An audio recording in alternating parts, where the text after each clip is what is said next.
Hello friends, welcome to my YouTube channel DP Educare. दोस्तों, भारतीय संविधान की कक्षाएं प्रारंभ हो चुकी हैं। 2 लेक्चर आप पढ़ चुके हैं और बहुत ही अच्छे से आपने पढ़ा है। मुझे उम्मीद है कि आपने नोट्स भी बनाया होगा और साथ ही साथ मुझे ये भी पूरी उम्मीद है कि आप इस लॉकडाउन का पूरा फ़ायदा उठा रहे होंगे। अपने में घरों में रह करके पढ़ाई कर रहे होंगे और जिस परीक्षा की भी आप तैयारी कर रहे हैं उस पर आप अपना पूरा फोकस कर रहे होंगे। और दोस्तों, ये ऐसा समय है, ये बहुत ही मुझे लगता है कि जो ये समस्या हुई है लॉकडाउन की कोरोना की वजह से, मुझे ऐसा लगता है कि आपको इसको एक अपॉर्चुनिटी के रूप में, एक अवसर के रूप में लेना चाहिए, क्योंकि ऐसा अवसर शायद ही जीवन में कभी मिलता है कि आपको इतना सारा समय एक साथ मिला हो। ठीक है, पहले क्या होता था कि कोचिंग भी जाना है, घर के काम भी करने हैं, मार्केट में भी जाना है, घूमने फिरने भी जाना है ना, बहुत सारे काम होते थे। बहाना होता था कि पढ़ाई के लिए टाइम ही नहीं मिल पाता है, ये काम है वो काम है। ठीक है, तो इस समय कोई बहाना नहीं है, सारा का सारा टाइम आपका है, पूरा का पूरा टाइम पढ़ाई में लगाइए और इस लॉकडाउन को एक बेटर अपॉर्चुनिटी के रूप में लाइए ताकि आप आगामी परीक्षा में सफल हो सकें। दोस्त, मैं ऐसा ही कर रहा हूं, जैसा कि आप देख रहे हैं हमारे कोचिंग भी बंद है, ठीक है, या जो भी प्रक्रिया सब बंद है। तो इस समय हम सारा ध्यान हमारा आप लोगों पर है, इस चैनल पर है। ठीक है, कि हम इस चैनल के माध्यम से आप लोगों के लिए, आपके सहयोग से कुछ अच्छा कर पाएं, इसलिए सारा टाइम इसी पर हम देते हैं। ठीक है, दिन भर आपके कमेंट पढ़ना, उनका रिप्लाई करना, वीडियो बनाना, उनको पढ़ना, अपलोड करना, सारा दिन बस यही चलता रहता है। ठीक है, तो मुझे उम्मीद है कि आप इसका पूरा फायदा ले रहे होंगे और लीजिए, ये बहुत अच्छी बात है। आपको समय मिल गया है, जब तक ये सब कुछ नॉर्मल नहीं होता है आप तब तक अपनी तैयारी को बहुत अच्छी स्थिति में लाइए। तो दोस्तों, आज हम एक संविधान के ऐसे महत्वपूर्ण टॉपिक को पढ़ाने वाले हैं जो आपने कई बार पढ़ा तो होगा लेकिन समझ में नहीं आया होगा या कंफ्यूजिंग रहा होगा। ठीक है, कि कहाँ क्या से कैसे क्या है। ठीक है, तो आज वो आपके सारे कंफ्यूजन हम दूर करने वाले हैं और संविधान से संबंधित हम कुछ ऐसे आपको फैक्ट या महत्वपूर्ण तथ्य बताने वाले हैं जो आप सुनकर के चौंक जाएंगे और आपके लिए वो एक नए फैक्ट होंगे, नई जानकारी होगी। ठीक है, तो दोस्तों, वीडियो को पूरा मेरे साथ देखना है। हम आपको यहाँ पर ये सारा याद भी करवा देंगे, पूरा रटवा देंगे। बस मेरे साथ आप एक बार इसको रिवाइज कर लीजिए और जैसा मैंने बताया है वैसा कॉपी में आप उतार करके नोट्स बना लीजिए। ठीक है, तो आज हम पढ़ने वाले हैं कि हमारे भारतीय संविधान के ऊपर किन किन विदेशी संविधान का जो प्रभाव पड़ा है या कौन सी चीजें कहां से ली गई हैं। ठीक है, चूंकि ऐसा माना जाता है कि हमारा भारतीय संविधान है वो एक उधार का संविधान है ना, मतलब कि बहुत सारे देशों से बहुत सारी चीजें ली गई हैं। ठीक है, और जो भारत शासन अधिनियम 1935 था लगभग उसको हुबहू कॉपी कर दिया गया है। ठीक है, तो उसका भी भारतीय संविधान को बहुत ज्यादा ऋणी माना जाता है कि भारतीय शासन अधिनियम 1935 का जो भारतीय संविधान है बहुत ज्यादा ऋणी है, चूंकि मैक्सिमम चीजें वहां से ली गई हैं। बाकी भी जो देश थे उस समय, जब तत्कालीन जब संविधान बन रहा था, तत्कालीन परिस्थितियां थी, तो जिस देश का जो भी चीज हमको अच्छा लगा वो हमने वहां से ले लिया और अपने संविधान में डाल दिया। ठीक है, तो इस तरह से हमारे पूरे संविधान का निर्माण होता है। तो इन्हीं पर हम चर्चा करेंगे और यहाँ से आप देखेंगे कि हर परीक्षा में 2-3 प्रश्न अक्सर पूछे ही जाते हैं। कभी क्या होता है, मिलाने को प्रश्न दे दिया जाता है कि आप जो सूची 1 को सूची 2 से मिलाइए। ठीक है, कभी कभी क्या होता है, डायरेक्ट प्रश्न पूछ दिया जाता है। ठीक है, कि ये चीज जो है कहां से, किस देश से ली गई है। ठीक है, या किस देश से संबंधित है। तो आज हम इसी चर्चा करने वाले हैं कि जो हमारे संविधान पर विदेशी प्रभाव क्या क्या पड़े हैं, किस देश से क्या क्या लिया गया है। तो हम सबसे पहले बात करेंगे ब्रिटेन की। ठीक है, किसकी बात करेंगे, ब्रिटेन की बात करेंगे कि ब्रिटेन के संविधान से क्या हमने लिया है। ठीक है, हालांकि ब्रिटेन का संविधान तो अलिखित है लेकिन हमारा संविधान, भारतीय संविधान लिखित है। ठीक है, फिर भी हमने वहां से क्या क्या चीजें ली हैं। तो वहां से हमने लिया है संसदीय प्रणाली, विधि निर्माण प्रक्रिया, एकल नागरिकता, संसदीय विशेषाधिकार और संसद व विधानमंडल की प्रक्रिया। ठीक है, हालांकि छोटी मोटी चीजें कुछ और भी हैं इसके अलावा जो हमने यहाँ पर नोट नहीं की हैं। मैंने सिर्फ उन चीजों को नोट डाउन किया है जो परीक्षा में अक्सर पूछे जाते हैं। साथ ही में आपको इम्पोर्टेंट भी बताएंगे कि कौन कहाँ पर पूछा गया है। ठीक है, तो ये 5 चीजें कहां से ली गई हैं? ब्रिटेन से ली गई हैं। इसके बाद अमेरिकी संविधान से अमेरिका का संविधान विश्व का पहला लिखित संविधान है। ठीक है, अमेरिका का संविधान विश्व का पहला लिखित संविधान है, लेकिन भारत का संविधान विश्व का सबसे बड़ा लिखित संविधान है। भारत का संविधान विश्व का सबसे बड़ा लिखित संविधान है। ठीक है, यानी कि अमेरिका ने सबसे पहले संविधान को लिखा था। तो अमेरिका से क्या लिया गया है? अमेरिका से प्रस्तावना का विचार लिया गया है। मौलिक अधिकार बहुत इंपॉर्टेंट है, कहां से लिए गए? अमेरिका से लिए गए हैं। सर्वोच्च न्यायालय का संगठन यानी जो सुप्रीम कोर्ट है उसका संगठन कहां से लिया गया है? वो अमेरिका से। न्यायिक पुनरावलोकन यानी कि जुडिशियल रिव्यू, ये कहां से लिया गया है? अमेरिका से। उपराष्ट्रपति का पद कहां से है? अमेरिका से है।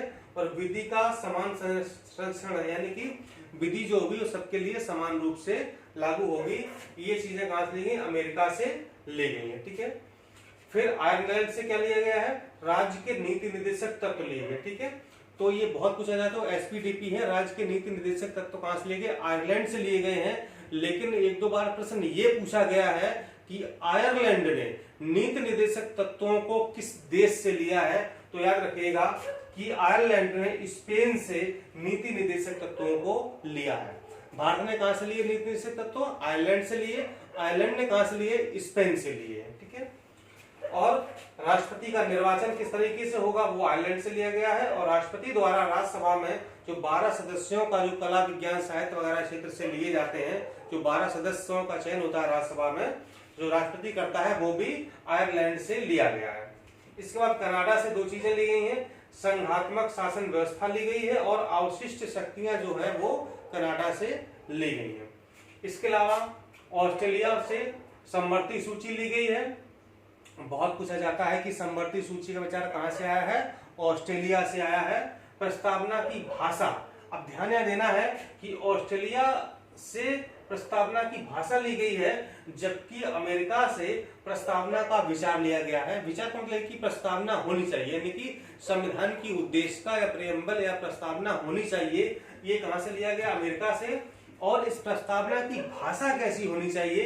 ये लिया गया है ऑस्ट्रेलिया से। तो ये कंफ्यूजन वाला है, थोड़ा याद रखिएगा कि प्रस्तावना का विचार अमेरिका से, प्रस्तावना की भाषा ऑस्ट्रेलिया से ली गई है। और केंद्र राज्य संबंध तथा शक्तियों का विभाजन यानी कि केंद्र राज्य के बीच में कैसा संबंध होना चाहिए और शक्तियों का विभाजन किस प्रकार होना चाहिए, ये भी ऑस्ट्रेलिया से लिया गया। ठीक है, इसके अलावा कुछ जरूरी और चीजें हैं। सोवियत रूस से मूल कर्तव्य लिए गए, बहुत इंपॉर्टेंट, बहुत ज्यादा इंपॉर्टेंट है।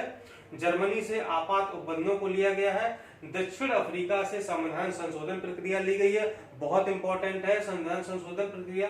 फ्रांस से गणतंत्र लिया गया है और जापान से विधि द्वारा स्थापित प्रक्रिया ली गई है, जापान से। ठीक है, और इसके अलावा भारतीय अधिनियम 1935 से जो 3 सूचियों की व्यवस्था, जिसको संघ सूची, राज्य सूची और समवर्ती सूची के नाम से जाना जाता है, ये कहां से ली गई है? ये भारत शासन अधिनियम 1935 से ली गई है। और समवर्ती सूची का जो विचार है वो कहां से है? ऑस्ट्रेलिया से है। इसके अलावा हम संविधान के बारे में कुछ महत्वपूर्ण फैक्ट यहाँ पर पढ़ने वाले जो यहाँ पर लिखे हुए हैं। ठीक है, हालांकि आपको पता हो भी सकते हैं, नहीं भी हो सकते। अगर है तो अच्छी बात है, नहीं तो इनको जानना बहुत जरूरी है। जान लेते हैं कि जो हमारा भारतीय संविधान है वो सर्वाधिक ऋणी किसका है? वो है भारत शासन अधिनियम 1935 का सबसे ज्यादा ऋणी है। क्यों है? क्योंकि अधिकतम चीजें भारत शासन अधिनियम की ही हूबहू भारतीय संविधान में कॉपी कर दी गई हैं, इसलिए। और 26 नवंबर 1949 को भारतीय संविधान अंगीकृत किया गया था, अर्थात इसको अपनाया गया था। इंग्लिश में कहेंगे एडॉप्टेड, मतलब अपनाया गया था, पूरी तरह से लागू नहीं हुआ था, अपनाया गया था कि हाँ ये हमारा संविधान होगा। और इस दिन यानी कि 26 नवंबर को भारतीय संविधान के कुछ अनुच्छेद लागू कर दिए गए थे। अभी आपको हम बताएंगे कौन कौन से थे। इसके बाद 26 जनवरी 1950 को संविधान पूर्णतः लागू किया गया, जिसको कहा गया इम्प्लीमेंट। ठीक है, तो एडॉप्ट कब किया गया है, यानी कि अपनाया कब गया है? 26 नवंबर 1949 को, और 26 जनवरी 1950 को लागू किया गया है, इम्प्लीमेंट किया गया है। ठीक है, और इस बात का उल्लेख कहां पर है? इस बात का भारतीय संविधान के अनुच्छेद 394 में इस बात का उल्लेख है कि 26 जनवरी 1950 को भारतीय संविधान लागू किया गया। कहां पर है? अनुच्छेद 394 में इस बात का उल्लेख किया गया है। ठीक है, और 26 नवंबर 1949 को कौन कौन से अनुच्छेद, अनुच्छेद 5, 6, 7, 8, 9, 60, 324, 366, 367, 379, 380, 388, 391, 392 और 393 को 26 नवंबर 1949 को लागू कर दिया गया था और जो शेष अनुच्छेद थे वो 26 जनवरी 1950 को लागू किए गए थे। ठीक है, शेष अनुच्छेद 26 जनवरी 1950 को लागू किए गए थे। ठीक है, अब प्रश्न ये उठता है कि आखिर 26 जनवरी को ही भारतीय संविधान लागू क्यों किया गया। तो आपको पता होना चाहिए कि वर्ष 1929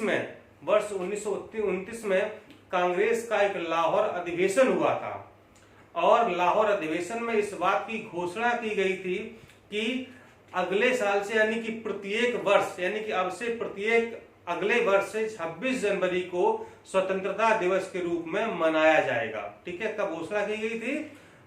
1929 लाहौर अधिवेशन में इस बात की घोषणा की गई थी कि अगले वर्ष से प्रत्येक 26 जनवरी को स्वतंत्रता दिवस के रूप में मनाया जाएगा और 26 जनवरी 1930 को प्रथम स्वतंत्रता दिवस मनाया गया था, इसीलिए 26 जनवरी 1950 को भारतीय संविधान लागू कर दिया गया।